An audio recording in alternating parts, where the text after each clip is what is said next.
So I want to do my initial impressions, kind of, early impressions of the Pyroterra Light Toys FT2 Buugeng.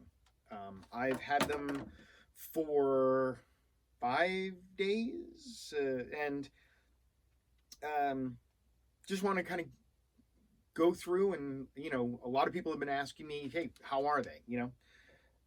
I want to give, a very kind of as comprehensive and early opinion, early impressions as I can. So, for background, for anyone who hasn't, followed me, I have almost every kind of LED Buugeng that you can get. I've got two sets of the early Pyroterra, the first original OG, like Colin Peterson era Pyroterra, and then one of the early FT types. I have Ice Buugeng. I have Inspirate Geometrica, which are lovely. I, of course, have Ignis Pixel Buugeng, which are my first programmable set of Buugeng. I'm going to be giving my impressions of the Light Toys FT2 based on my experience with all of those, and again, my about 10 years experience spinning Buugeng. So real quick, initial impressions are, these are fantastic. These are some of the best Buugeng, probably the best LED Buugeng I've ever had the opportunity to spin. They're the best I've ever tried. They're incredibly well designed, and honestly, it's going to sound cheesy, but when you pick these up, they feel like they have been designed by by professionals, by professional performers. They're designed by and for people who, use these every day in a professional capacity performing. They that's just how they feel. They have, again, for construction, they have a really, really good feel to them. They're very, very solid. Anyone who's used the original old school Pyroterra, they're great. I mean, I've never had a complaint about them, but they're thin. They're, they've got a little side wobble because of how they're made. It's fine. These don't. These are very, very solid. They feel so good in the hand. The the handles are so nice. The handles on them are absolutely perfect for all the spinning. They've I'm way too close to the back wall, but they've got they're like the original Pyroterra Buugeng handles. They've got a bit of grip to them when you need them, especially for nice finger spins. But they are also they're slick enough if you want to do for wrist spins, your standard wrist maneuvers. They just flow. So great design. Really, really well built. And again, really, really good weight, really good balance. They're wonderful to hold. I just just want to keep spinning them. They're great. And one of the big features of these, which is why they're kind of a next generation product, is collapsibility. Now, one of the biggest problems for LED Buugeng for the longest time is you couldn't break them down. You couldn't actually collapse them. I remember a Jay Firecat years ago had a custom set that he had made with white LEDs that he could break down. But again, they were kind of the only ones in the world at the time. The first collapsible LED Buugeng that I had was my Ignis Pixel, which are fine.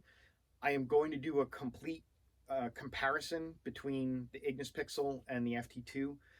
That video will be coming this week. I want to get everything down for that. But they're super easy to break apart. They fit in a simple carry bag, about half the size of a standard set of Buugeng, just like your normal Buugeng carry bag. And the connection, there's no pins or anything sticking up. Probably can't see that, but it's good. There's nothing to see. There's no pin sticking up, so it doesn't feel like there's anything that's going to, break when you sling it in your bag over your shoulder. Again, they lock in, click, click, and really, really solid. They're, you can do all kinds of tip spins, contact moves. I feel completely confident in doing that with these. They're durable, and that's just an absolutely solid lock together. Really, really good design. I'm very happy with it. The colors, I guess, for construction, again, no complaints. Really, really good. For colors, they're really amazing. I was really shocked when I first turned them on and started playing patterns through them, because these are 160 LED in the blade, and the Ignis Pixel are 80 LED. So these are much brighter, much crisper. I mean, really, they're kind of jaw-dropping when I first used them. And I'm telling you, as much as I'm trying to capture the vibrance and the colors and the patterns on video, I'm definitely having trouble doing that. So they are crisp. They're the movement is great. Absolutely no complaints. Gorgeous in pretty much every mode.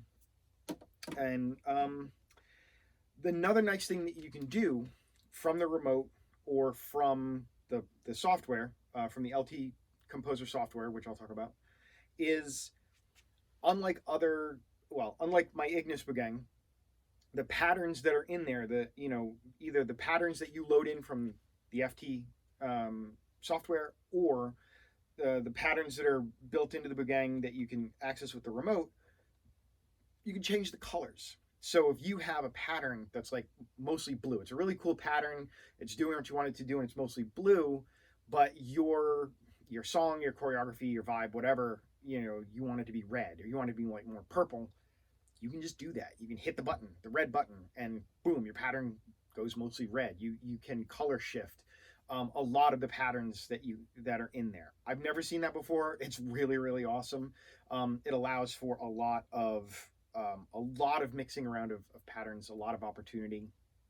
You can also program each Buugeng separately, so you can have, I've already done a couple of videos where, my green and purple, I have, green and purple performance colors that I love. I can just make one green and one purple. I can have a fire pattern, the standard fire pattern. I can color one green, one purple. So I've got purple and green flames. It's awesome. I love it. So there's a lot that you can do, and really, a lot of that's just with the remote. Some you need to use the LT Composer software, but a lot of it is just easily done through the remote. Now, speaking of LT Composer software, it's really easy to use. I had no problem getting it up and running and using it. It has a very, very similar interface to the Ignis Pixel software. It's the same, it's the same basic format. You've got your images, your different images and patterns. You've got kind of a viewing area, and you've got your tracks where you can program. You've got your music, whatever sound, whatever audio you've got in there that you're matching the track to, and then you can program, your patterns, your sequence. It's a pretty similar layout, but the LT Composer does like 100 times more.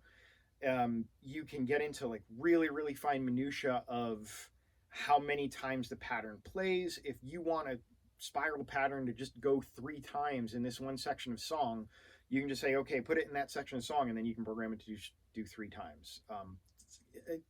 Unbelievable amounts of fidelity that you can do in there. And again, the thing that I love the most, that again, I've never seen before, you can program each individual blade if you want to do that. So I've shown in a couple of videos, you can program a line to travel all up and down all 4 blades. You can have the blades, fill slowly with a color. I've done the same pattern, but different colors of that pattern across the blades, and then kind of blending it into a rainbow. A lot you can do, I'm sure. I've been using it, for, again, 4 or 5 days now, and I've probably barely scratched the surface, and there's a lot you can do. Again, this is software designed for like big LED shows. Like, this is software that you can put 10 or 12 different sets of props and program them all together and synchronize them. It's very, very high end. It's a lot more horsepower than I've ever needed, but I'm excited to use as much as I can. So that's pretty much all of the general stuff. There are a couple of, I hate to call them downsides. There are a couple of nitpicks that I have. Again, I'm not paid. I paid full retail for these. I've paid full retail for all my props, so I try to be as open and honest as I can, without being overly negative. But if there's something wrong with a prop, I will say, hey, I think this could be better, because these are all very expensive. I mean, these were really expensive professional performance props, so people should know what they're getting. My two nitpicks, and again, I am not calling these complaints, I am literally calling these nitpicks. The first one is pretty much every other LED Buugeng set that I have had has had a demo mode. Has just a button you push on the remote or on the Ignis Pixel Buugeng. It's just a mode that you can set from the handle, and it just plays random patterns, random images, random colors, change them out every 5 seconds, every 10 seconds. So again, not something you would use in a performance setting, but if you're just practicing, or if you're at a flow jam, or you're out, in the desert or whatever, and you just want to, throw some shapes around and throw some patterns in the air. A demo mode, a kind of random play mode is fun. Again, not a huge deal, not a deal breaker or anything, but it's something I've been used to in other props. I've had fun with it, especially again at flow jams and stuff like that. What I've done to overcome that here is I just built a program with like a ton, like 50 different patterns and colors and stuff, and just so program two on my Buugeng right now is literally just what I call demo mode. It's just a bunch of different patterns, playing in about 10-second clips. The other one is a slightly bigger deal for me as a solo performer. Again, these were built and designed for big shows, for professional LED performers. They're really designed to be used from the remote or some of the other Pyroterra tools. They've got like a base station that you can control like 50 different prop sets and keep them synchronized to within like milliseconds. Great stuff. Very high-end performance stuff. Me personally, the most shows that I play, I'm a solo performer, and oftentimes I'm also the DJ. So coordinating, starting music, starting a program, getting on stage, I needed to be very simple. With my Ignis Buugeng, you can kind of set them up. You can, get them ready in whatever program you're at, whatever program you need. And then when the music cue hits, you hit one button on one Buugeng, and the program starts as in sync. You can do similar with these. You can do similar, but you have to hit the button on both props simultaneously. If you miss that, then your props are going to be out of sync. The only time, and I talked to Pyroterra about this, and again, they've designed these things to be run through the remote or their performance station or all that stuff. When you start the program through the remote, everything is synchronized. They have really, really good synchronization. But if you start them manually from the prop, they don't auto sync. So if you hit the buttons at the wrong time, or you miss one button hit and hit the other one, and you're a second off, then your program's going to be a second off. You have to hit them both simultaneously.